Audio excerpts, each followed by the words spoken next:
నమస్కారం అండి. రావు గారు, ముందుగా మా ఫస్ట్ ఇదేంటంటే రేపు మాక్ డ్రిల్ నిర్వహించబోతున్నారు. దేశంలో దాదాపు 220కి పైగా జిల్లాల్లో నిర్వహించబోతున్నారు. అందులో తెలంగాణ నుంచి హైదరాబాద్లో 4 ప్రాంతాలు, అలాగే విశాఖపట్నంలో కొన్ని ప్రాంతాల్లో నిర్వహించబోతున్నారు. అసలు ఈ మాక్ డ్రిల్ యొక్క పర్పస్ ఏంటి, గతంలో ఎప్పుడు జరిగింది, ఎలా జరుగుతుంది? ఇది సివిల్ డిఫెన్స్ అంటారండి. ఎందుకంటే యుద్ధం జరిగినప్పుడు సివిల్ ఏరియాస్ కూడా చాలా వరకు ఎఫెక్ట్ అవుతాయి. అవును, ఇందులో ఎస్పెషల్లీ బోర్డర్ ఏరియాస్ లో చాలా ఎఫెక్ట్ అవుతాయి. అలాగే డెప్త్ ఏరియాస్ లో కూడా ఎక్కడైతే కర్మాగారాలు ఉన్నాయో, మిలిటరీ కర్మాగారాలు, ఎస్పెషల్లీ హైదరాబాద్ అటువంటి ఏరియాలో, నేవీ అంటే ఈస్టర్న్ ఫ్లీట్ ఆఫ్ విశాఖపట్నంలో ఉంది. అండ్ నేవల్ కాంప్లెక్స్ ఉంది. దగ్గరలోనే సబ్మెరీన్ హార్బర్ ఉంది. ఇటువంటి వల్ల ఇవన్నీ విపిస్ అంటారండి, Vantage points and Vantage areas. ఇవైతే ఏంటంటే ఎయిర్ అటాక్ జరుగుతుందండి, వార్ ప్రోన్ ఇవన్నీ ఏరియాస్. బోర్డర్ ఏరియాస్ లో దాదాపు 244 జిల్లాలు ప్రస్తుతం ఐడెంటిఫై అయ్యాయండి. ఈ 244 జిల్లాలు కేవలం రాష్ట్రాలే కాకుండా సముద్ర తీరాన్ని ఉండే ఏరియాస్ కూడా, అంటే రత్నగిరి, కర్వార్, బెల్గాం, బాంబే, అలాగే సూరత్, ఇటువంటి ఏరియాస్ కూడా ఉన్నాయి. ఈ డ్రిల్ ఏంటంటే అండి, ఇది ఎప్పుడో సెకండ్ వరల్డ్ వార్ లో మొదలైంది. అప్పటికల్లా ఎయిర్ ఫోర్స్ పవర్ బాగా డెవలప్ అయింది. కొంచెం వరకు chemical warfare and biological warfare మొదలైంది. న్యూక్లియర్ వార్ఫేర్ అంతంలో మొదలైంది. అప్పట్లో విమానాలు అంచెలంచెలుగా వచ్చాయి. ఒక ఫ్లైట్ అంటారు, 3 విమానాలు ఉంటాయి. స్క్వాడ్ అంటారు, 6 విమానాలు ఉంటాయి. 18 అవుతాయి ఒక వింగ్. ఇటువంటి విమానాలు ఒక లేయర్ తర్వాత ఒక లేయర్ వచ్చి బాంబింగ్ చేసి వెళ్ళిపోయేవి. ఆ టైంలో ఏం చేశారంటే సైరన్ మోగించడం మొదలుపెట్టారు. ఎప్పుడైతే సైరన్ మోగిందో, ఎవరైతే సైట్ చేశారో విమానాలని, వెంటనే సైరన్ మోగిస్తారు. ఆ సైరన్ ఏంటంటే కొంచెం వెయిలింగ్ సౌండ్ మనం వింటనే ఉంటాం, ఇండస్ట్రియల్ సైరన్స్.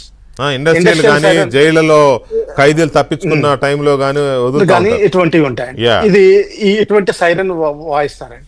ఆ సైరన్ వాయించడంతో పాటు ఎవరు కొన్ని డ్రిల్స్ అంటే ఎస్టాబ్లిష్డ్ యూనిట్స్ అయితే డ్రిల్స్ ఉంటాయండి. అంటే ఇప్పుడు మన హైదరాబాద్ లో ఉన్న కర్మాగారాలు అయితే వాళ్ళకి స్పెసిఫిక్ ఎస్ఓపీస్ ఉంటాయి.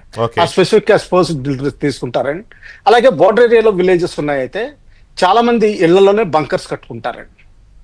అలాగే కొంత కలెక్టివ్ బంకర్స్ కూడా మనకి ఆంధ్రాలో సైక్లోన్ కి వచ్చేటప్పుడు ఎలాంటి కొన్ని షెల్టర్స్ కట్టారో అలాంటి షెల్టర్స్ అండర్ గ్రౌండ్ కట్టుంటారండి. వీటిల్లో అందరూ మనుషులు చేరుకుంటారు.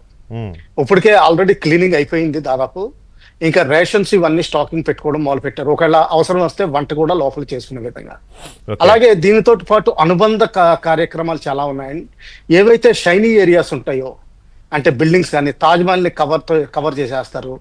రాష్ట్రపతి నిలయాన్ని ఎప్పుడో 1945 లో చేసింది, ఇప్పుడు ఇంకా మనం మానలేదు. అది ఒరిజినల్ కాపర్ డోమ్, షైనింగ్ ఉండేది. దాన్ని బ్లాక్ కలర్ చేసి ఇప్పుడు వరకు బ్లాక్ కలర్ గానే పెట్టడం మొదలు పెట్టారు. దాని తర్వాత ఎప్పుడు ఒరిజినల్ కాపర్ డోమ్ ఎక్స్పోజ్ అవ్వలేదు. ఇలాగే కొన్ని చాలా బిల్డింగ్స్ ఉంటాయని వీటిని అన్నింటినీ కవర్ చేస్తారు. అలాగే ఇప్పుడు ప్రస్తుతానికి బాగా సిటీస్ లో ఏంటంటే దగ్గరలో ఉన్న సిటీస్, అమృత్సర్ ఇటువంటి అంటారా, అడ్వర్టైజ్మెంట్లు ఇవన్నీ పెరిగి నియాన్ లైట్స్ ఇవన్నీ వచ్చినాయి. ఇవన్నీ of చేసేస్తారండి.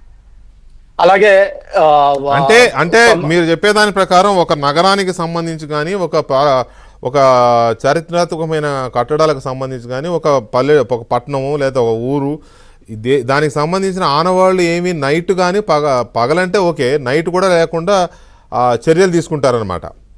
Exactly 100% your on the nail on the head. ఇది ఏంటంటే ఇటువంటి చర్యలు తీసుకుంటారు. అటువంటి చర్యల్లోనే విపరీతమైన భాగాలు ఉంటాయండి. అంటే బాగా భయం వేస్తే ఏంటంటే ఆఖరికి కిటికీలను కూడా బ్లాక్ టన్ తోటి మూసేయడం, తర్వాత లైట్లు ఆఫ్ చేసి అండర్ గ్రౌండ్ లో ఉండడం, కొంచెం ఫుడ్ స్టాక్స్ పెట్టుకోవడం, వాటర్ స్టాక్స్ పెట్టుకోవడం, అలాగే పేషెంట్స్ ఎవరైనా ఉంటే ముందరే హాస్పిటల్లో చేర్చడం. అలాగే బోర్డర్ ఏరియాస్ లో ఉన్న హాస్పిటల్స్ అన్ని, అంటే డిస్ట్రిక్ట్ హాస్పిటల్స్ అవనివ్వండి, తాలూకా హాస్పిటల్స్ అవనివ్వండి, వీటినన్నిటిని కొంచెం అప్గ్రేడ్ చేసి వాటి స్టాకింగ్ డిఫరెంట్ గా చేస్తారు. అంటే ఎక్కువ ఇంజురీస్ ని క్యాటర్ చేసే విధంగా చేస్తారు. అది ఓకే. అయితే నేను అనేది ఏంటంటే, అసలు ఇప్పుడు మాక్ డ్రిల్ దాకా వచ్చింది అంటే ఆ సిచ్యువేషన్ ని మనం ఎలా అర్థం చేసుకోవాలి? మన ప్రధానమంత్రి, వేరియస్ కీలకమైన అంటే డిఫెన్స్ మినిస్టర్, వీళ్ళందరూ స్పష్టంగా చెప్పారు, 22వ తారీఖున దాడి జరిగిన తర్వాత వీటి టెర్రరిజం అంతు చూస్తామని అవును. అందులో డౌట్ ఏం లేదు. పాకిస్తాన్ దానికి ఏం చేస్తుందంటే ఇంటర్నేషనల్ గా తీసుకెళ్లాలని చూసింది. లాస్ట్ ఎఫర్ట్ నిన్న అయింది, కానీ 6 దేశాలు తప్పితే కానీ ఎవరూ సపోర్ట్ ఇచ్చే కనిపించట్లేదు.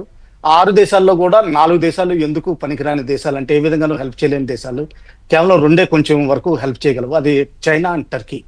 టర్కీ దగ్గర కొన్ని ఎక్విప్మెంట్స్ ఉన్నాయి, అలాగే చైనా అయితే ఫుల్ ఫ్లెడ్జ్డ్ గా అన్ని విధాలుగాను రోడ్ రూట్ కూడా హెల్ప్ చేయొచ్చు.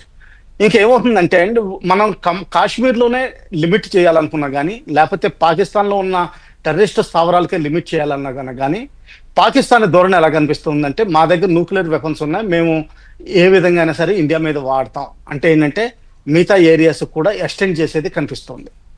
ఆ ఎక్స్టెండ్ చేయడం వల్ల ఏంటంటే ఫుల్ ఫ్లెడ్జ్డ్ వార్ అంటే ఏంటంటే మొత్తం ఇండియా పాకిస్తాన్ మొత్తం మైట్స్ అన్ని వాడాల్సి వస్తుంది. సో అది ఒక రకమైన ఉడతూపుల తాటాకు చప్పుళ్ళ లేక నిజంగానే వాళ్ళ ఆ స్థాయికి వస్తే ఇవాళ ఉక్రెయిన్ ఏం చేసిందంటే 100 డ్రోన్లతో రష్యా మీద విరుచుకుపడింది. సో అలాంటి ఈ స్తోమత పాకిస్తాన్కి ఉందా, ఇది కొంచెం డీటెయిల్గా మనం చర్చిద్దామండి. రావు గారు ఒక్క నిమిషము. గిరిధర్ గారు గుడ్ ఈవినింగ్.